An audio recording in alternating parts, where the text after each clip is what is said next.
नमस्कार, मेरा नाम दीपक है और आज की वीडियो में दोबारा से मैट्रिक्स टॉपिक को हम कंटिन्यू करते हैं। मैट्रिक्स में आपने अभी तक मैट्रिक्स को ऐड करना, उनको इक्वेट करना, सब्ट्रैक्ट करना और किसी स्केलर से मल्टीप्लाई करना और दो मैट्रिसेस को मल्टीप्लाई करना सीखा है।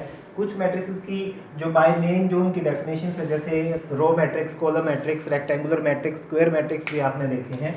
अब एक स्क्वायर मैट्रिक्स मैं आपके आगे लिख रहा हूँ, जिस मैट्रिक्स को मैं अभी कोई नाम नहीं लिख रहा, लेकिन उसके अंदर मैंने सिर्फ एलिमेंट ऐसे लिखे हैं A11, 1 2, 1 3, फिर आ गया 2 1, 2 2, 2 3 और एलिमेंट है 3 1, 3 2 एंड दिस इज 3 3। तो this is a square matrix of order 3। मतलब आप इसमें कह सकते हैं कि रो 3 है, कॉलम्स भी इसमें 3 है।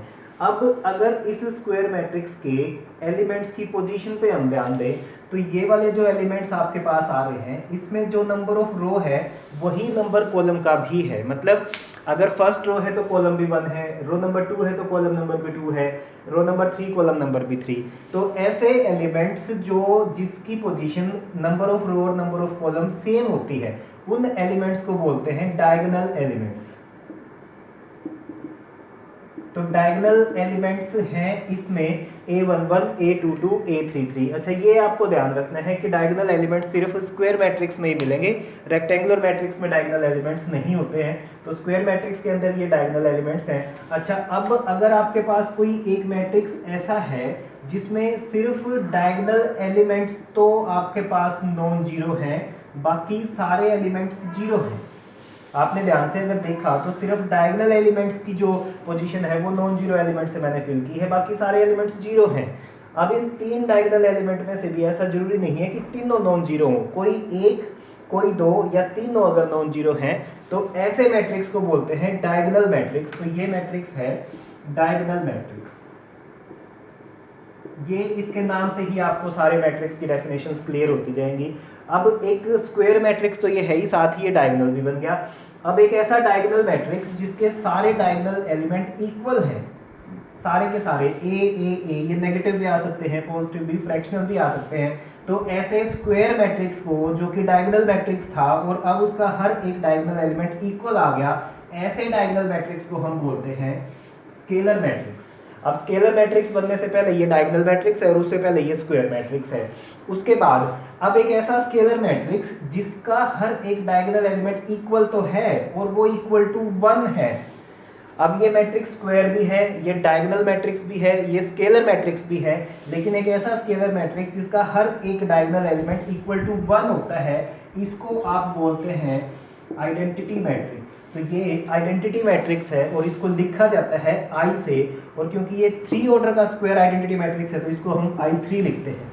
अगर आप I2 लिखेंगे, I2, तो इसको ऐसे लिखा जाएगा, डायगोनल एलिमेंट्स में तो सिर्फ 1 आएंगे, बाकी अदर डायगोनल एलिमेंट सारे 0 आएंगे। तो ऐसे मैट्रिक्स को बोलते हैं आइडेंटिटी मैट्रिक्स। अब इस मैट्रिक्स को आइडेंटिटी मैट्रिक्स क्यों बोला गया, इसके पीछे भी एक छोटा सा रीजन है। वो रीजन मैं आपको देखिए अभी बताता हूँ। सपोज आपके पास एक मैट्रिक्स A है जिसमें मैंने कुछ एलिमेंट लिखे 2 3 4 और 5, और मेरे पास I2 इस 2 ऑर्डर का ही आइडेंटिटी मैट्रिक्स जो है वो स्टैंडर्ड मैट्रिक्स है, ये हमेशा यही आएगा, आइडेंटिटी मैट्रिक्स I2 ये है।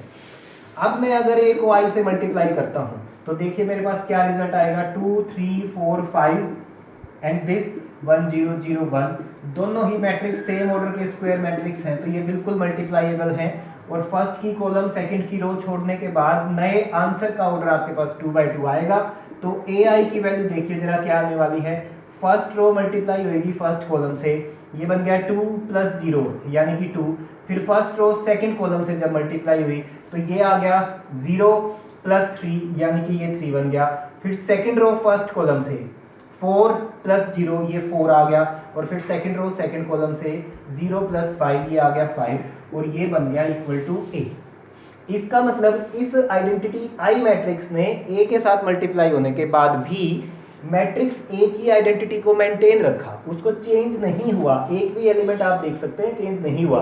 तो इसीलिए इस I को हम आइडेंटिटी मैट्रिक्स बोलते हैं, क्योंकि इससे मल्टीप्लाई करने के बाद किसी भी मैट्रिक्स की आइडेंटिटी चेंज नहीं हो रही।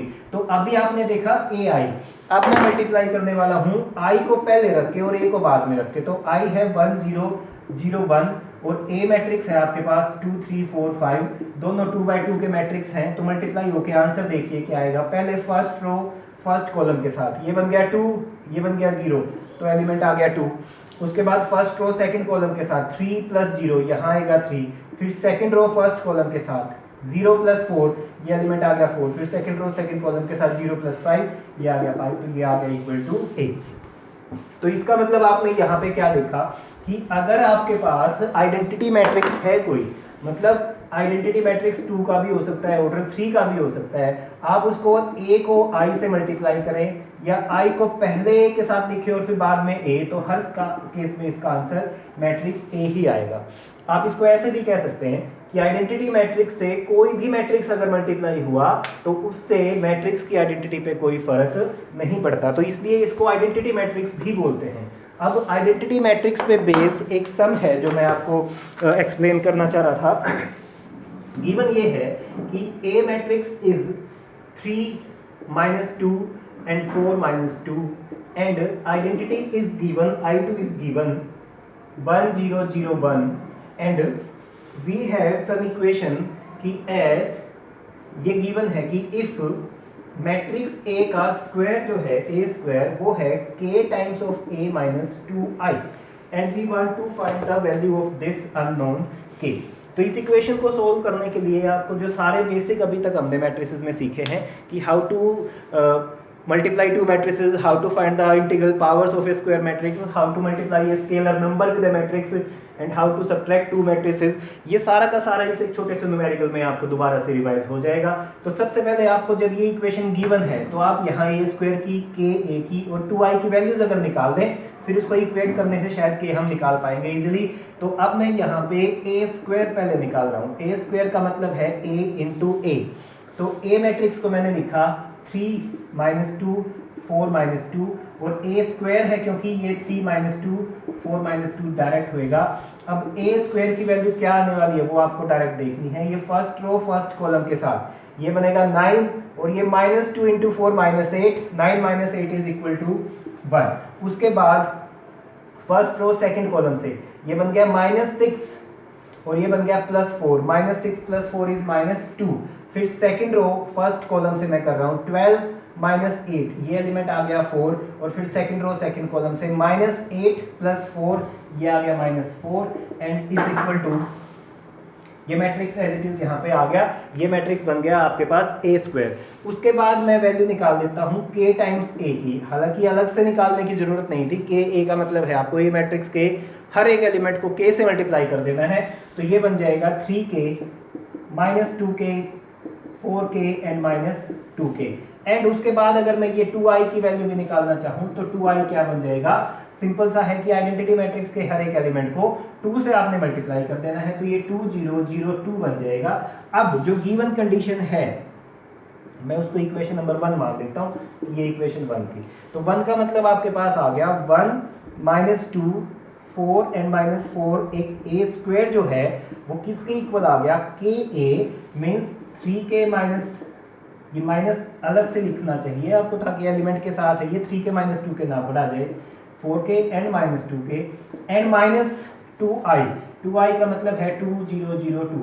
अब इसको जब आप सॉल्व करेंगे तो आपके पास कंडीशन ये आ गई 1 - 2 4 -4 is equal to, first element में से फर्स्ट माइनस होगा 3k - 2, -2k में से -0 आएंगे तो ये एज इट इज रहेगा, फिर 4k - 0 ये 4k रहेगा और ये लास्ट में बचेगा -2k - 2।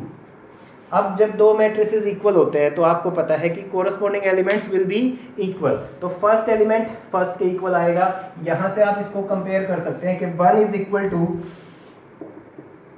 3k - 2, यहाँ से जब आप देखेंगे तो 3k की वैल्यू 3 आएगी और k की वैल्यू आ जाएगी 1। अब ये k की वैल्यू 1 आपको सेकंड एलिमेंट को सेकंड से कंपेयर करके, थर्ड एलिमेंट को यहाँ इससे कंपेयर करके और 2 2 वाली पोजीशन के एलिमेंट को 2 2 वाली पोजीशन के एलिमेंट से कंपेयर करके भी निकाल सकते हैं। अच्छा, इस सम में तो ये गिवन था कि दिस कंडीशन होल्ड्स, ये कंडीशन गिवन थी।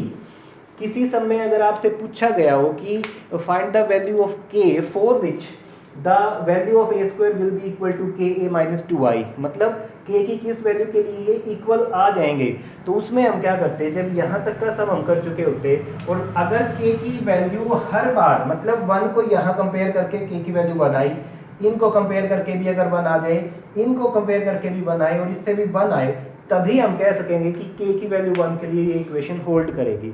अगर आपकी किसी भी इक्वेशन से k के डिफरेंट आंसर्स आ रहे हैं तो आपका जो कंक्लूजन है वो ये होएगा कि for no value of k these two terms will be equal.